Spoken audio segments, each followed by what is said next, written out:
Hear me out, Sega. We need this. We want this. I don't know why we haven't gotten this, but I'm pretty sure people will agree that this... perfection. It's been a minute, but I'm back. Trickster J here, bringing you that maximum effort and Sensational content for you guys today. Guys, we got so much to talk about when it comes to Sonic Crossworlds. Like, they announced the fact that we could be getting more potential closed and open betas. We also got to talk about the fact that for those that got into the closed beta, they're going to be getting some special in-game content when the game comes out. We also need to talk about the community feedback for the game because from what people are saying, the game is super fun and that the Crossworlds mechanic brings a brand new take and feel to racing games in general. But then people are also saying that the game is too chaotic, too hectic, too many items and whatnot. So we're going to be talking about that. Also special unique dialogue between characters we would have never thought of and much more. So let's get to it. So let's start off by talking about future potential closed and open betas for Sonic Crossworlds. So if you was like me and was unsuccessful in entering the Sonic Racing Crossworlds closed beta tests, then you would have gotten this email saying, stay tuned for future game tests. Now with that title, you would just assume that, hold on a second, they're going to be doing more. But it does state in the email, thanks for signing up for a chance to participate in the Sonic Racing Crossworlds closed network test. Unfortunately, you have not been selected to participate this time around. No! It is what it is. Anyways, keep an eye out for Sonic Racing Crossworlds emails to be one of the first to know about potential future game tests, news, and events from the Sega Group companies. So from what I gather from this, they're more leaning to the side of yes, there's going to be more, so stay tuned, because they wouldn't say it in the title, then reinstate it in the email itself, and it's like they're not saying that they're not going to do it. They said potential. I'm guessing they have to say potential because they might not need to do another one if they think the game is perfect, but I'm pretty sure they're going to do another one to create hype and whatnot. And honestly, I really want them to do another one, give us a different set of characters, a different set of cars and whatnot, and vehicles. I think that would be great, because then it gives us a chance to receive any gifts that we weren't able to get for the people that weren't able to get into the closed beta, and I'll talk about those gifts later on. And the fact that they keep stressing that, and it was the headline of the email, I'm going to assume that they're going to do another closed beta test after they've worked out the kinks and, you know, what the community feedback was for the first game test. And I believe they're going to do an open one. I believe they'll probably do maybe a 1 day or 2 day open one, because obviously they don't want to, you know, throw out the game out there too much. But I do believe we will get an open one. Now, don't hold me to this, we might not, but I just have a good gut feeling that we'll get an open beta test sooner or later. And like they said, just stay tuned, keep an eye out for the website, and if you've already signed up for the email previously, I'm pretty sure they'll send it out again to us first, and then probably announce it on, you know, their social media platforms and their website. So if you've already signed up, then that's good. Just keep an eye out for your emails and whatnot from anything to do with Sonic Crossworlds. If not, I do suggest you sign up so you can get the emails firsthand, so you could get, or potentially could get, into the closed beta when they do announce it again. So what do I think about all these closed betas and open betas that they potentially could have? To me, it just sounds like they really want us to like the game, and they really want the feedback from us so that we can kind of let them know, okay, we need to change this or we need to change that, because you wouldn't be throwing out so many open betas and closed betas. I mean, I know they've only thrown out one so far, but you know what I'm saying? They wouldn't like announce that, okay, we could potentially have more, stay tuned for this, stay tuned for that, make sure you answer the feedback stuff or the feedback survey and stuff like that on what we could change or what we can make better for the game and whatnot. Like, they're really paying attention to us and what the fans want. And like I said before, for many Sonic games, well, current Sonic games like Sonic Frontiers and Sonic X Shadow Generations and stuff like that, because they're really holding this franchise really well at the minute now. And I just can't wait for future games, because Sonic Crossworlds looks amazing. It looks amazing visually, the mechanics work so great from what I've seen from gameplay and stuff like that. And honestly, yes, it has a few little bugs and stuff like that I've seen people exploit online and stuff like that, but that's the whole point of the beta testing, so that they, you know, can make aware of what these bugs are. They can fix them, throw the game back at us again until it's perfect. That's what they're trying to do, make a perfect racing game. And at the minute, they're going along the lines of doing so, because the fact that they're really wanting our feedback and really wanting information from us to make this game better, I believe if we all come together and said, like I made the joke at the beginning about the Dark Rider bike, if we came together and said, hey, hold up, you know, Shadow actually rides a bike in this, so why not give him the bike? I believe they would probably implement his Dark Rider bike in there. Like, honestly, they are listening to us so well right now, I feel like they would, so who knows. So while we're on the topic of the closed beta, if you were able to enter the closed beta, you would have received this email saying your feedback is valuable. Now in the email it says, thanks for participating in the Sonic Racing Crossworlds closed network test. We'd love to hear your thoughts in the short survey below. As a token of our appreciation, you'll receive special in-game bonuses on the day of the release of Sonic Racing Crossworlds. And then underneath that it shows in-game title plate network test racer. Now I'm gonna assume that's what you're gonna get in the game alongside that little icon next to it, and that'll just be something for you to put on your player card or whatnot, which is a pretty cool little in-game content, little special bonus content saying thank you for playing the beta. Now I am not too sure if you have to answer the survey first, then you can get the special in-game content, or if you just had to be a part of the beta. It wouldn't hurt to just do the survey and let them know just in case. But yeah, just give them the feedback, guys. Just do the survey, let them know what you thought was great about it, what needs changing or whatnot, just to help them out, you know? Alright guys, let's talk community feedback now. Let's talk about what you guys thought of the closed beta and what you guys think of the whole game in general now, because I've had people message me and talk to me about what their thoughts and opinions are on the closed beta and the game itself, and how they can improve, what needs to be improved and whatnot, alongside watching other people's videos and just watching and reading the comment sections underneath that. So I've done my research, now let's talk about what the community is actually saying about Sonic Racing Crossworlds. So let's start off by talking about the Crossworlds mechanic. Now the Crossworlds mechanic everybody loves at the minute. Everybody's loving it. It runs smooth when you're going through the portal and stuff like that, and as long as you're in first space, obviously you get to choose which ring portal you want to go through, which track you want to pick and stuff like that.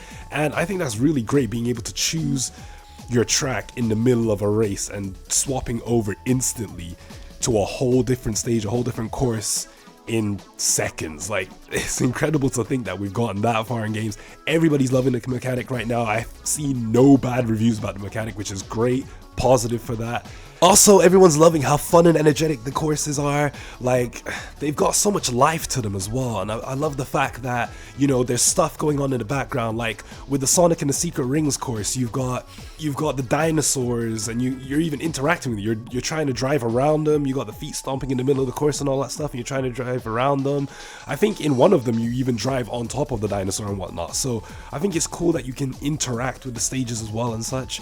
And the stages are so vibrant, so different. It's like going through a ring portal and going from, you know, bright, sunny Ocean Palace to like the water stage that we've seen, the dark, rainy water stage that we've been seeing. So it's like seeing complete differences like that when you're going through a portal. It's just really cool to see. I believe the community thinks so as well, because we've had everyone's loving how beautiful, you know, the course designs are as such. So another positive for them. So another controversial topic that's been floating around in the community is the music for Sonic Racing Crossworlds. Now, there's some people that absolutely love it. Me, I'm gonna be very honest with you.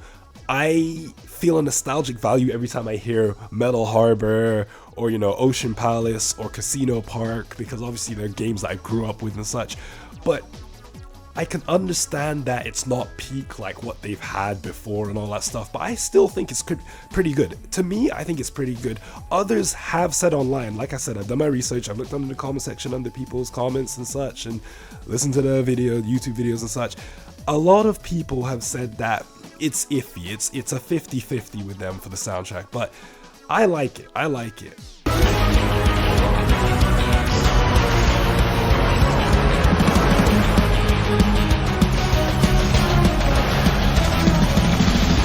Also, let's talk about customization stuff, because the customization in it looks incredible. Like, from what I've seen and from what I've seen people mess around with, like, it just seems like they've really gone in depth from the other games, and I like how they've expanded upon it, because it seems like every time I've seen people, you know, go do their live streams and they would go on to another race, they would always fix something up with the gadgets and such like that just to suit their playstyle. And I think that's really cool that, you know, each time, you know, you finish a race, you can think, okay, cool, I was bumping into a lot of people on this course, so maybe I should put this gadget on that gives me a boost that will, you know, give me a boost every time I bump into someone else's car or whatnot.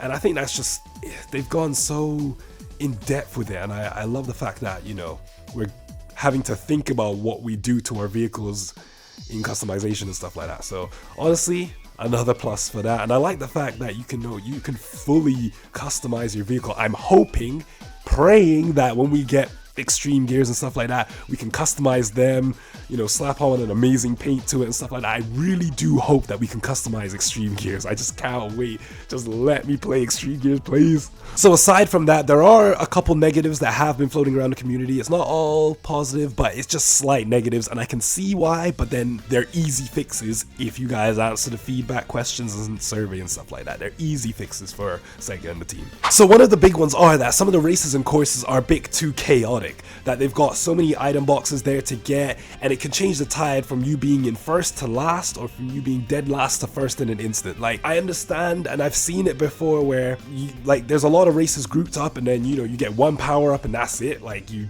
literally take the lead because you've knocked all your opponents away and stuff like that.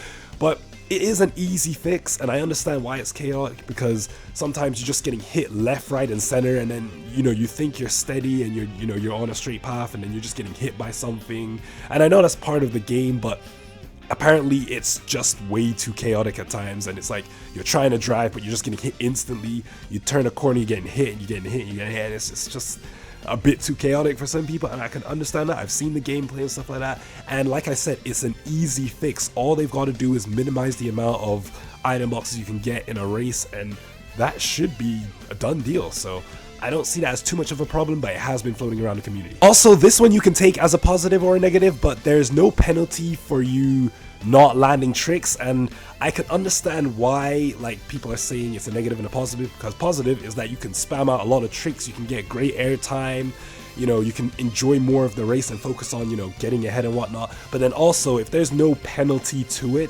it's like you don't have to focus on landing your tricks and whatnot, and it kind of takes the difficulty element out of it. Because I literally just came from playing Sonic Riders not too long ago, and anytime I don't land a trick, I'm scared because someone's right behind me ready to pass me out. So I feel like that would have given it such an element of difficulty to it. What do you guys think? Should there be a penalty for not landing the tricks properly, or do you just like it the way it is? Also guys, something that I find really cool and interesting is the fact that we have so much unique dialogue between characters that you just would never imagine would talk to each other, and I don't think has ever talked to each other. Like, when I got the gameplay footage that I got and I watched it, and it's the one that I uploaded, you would hear Cream talk to Shadow out of every...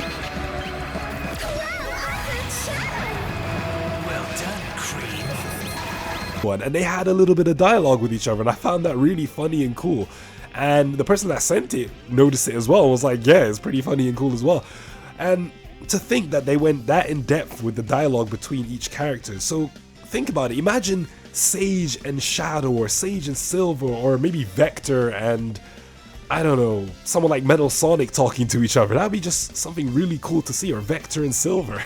Like, that would just be really cool to see, you know? So from everything that we've gathered so far, the potential for Sonic Racing Crossworlds is great, and the fact that they've only done one closed beta and they've only got one set of feedback from us is great, because they've got so much time to progress and to go back to the lab and see what they need to fix, what they need to sort out and stuff like that. And hopefully they take our feedback seriously and they continue working more and more on the game, because honestly, at the minute, the game is great.